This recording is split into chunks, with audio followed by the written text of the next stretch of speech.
And welcome to Behind the Street Name, Clydesider's first podcast. Have you ever been on a wander and paused to think about the history of West Dunbartonshire street names? Take a moment to join our volunteers as they journey into the history of some well-known examples. No big coat needed, just grab a cuppa and follow along with us.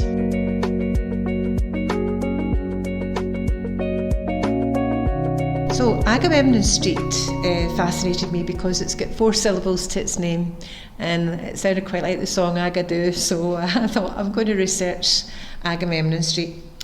It is named after a First World War dreadnought.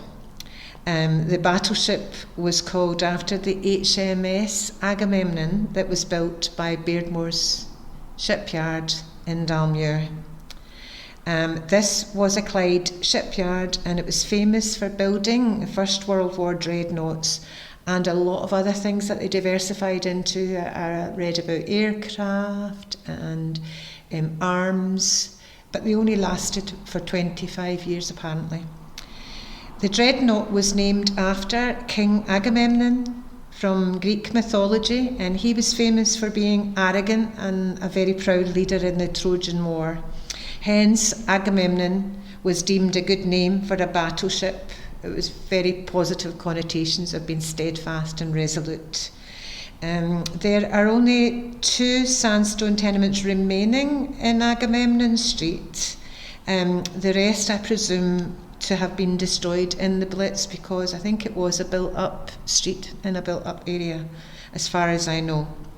It was thought that these flats were kept for Beardmore's foremen, as the buildings were fancier than other places that were owned by Beardmore, who built flats for their workers. There are 3 engraved decorative tablets on the side of the building, and it's the Dumbarton Road side of the building.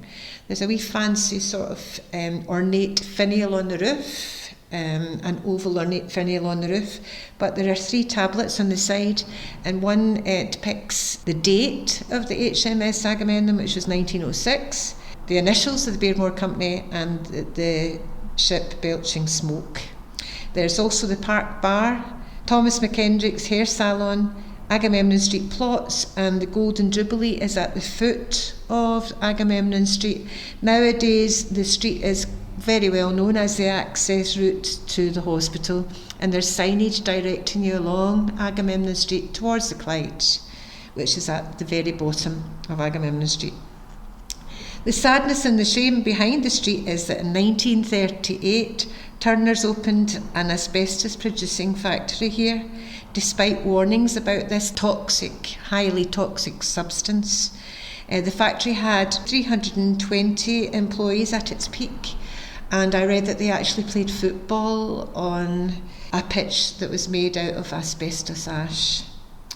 Not only were the workers directly involved with contracting the illness, but also wives and mothers that washed overalls managed to get that illness too.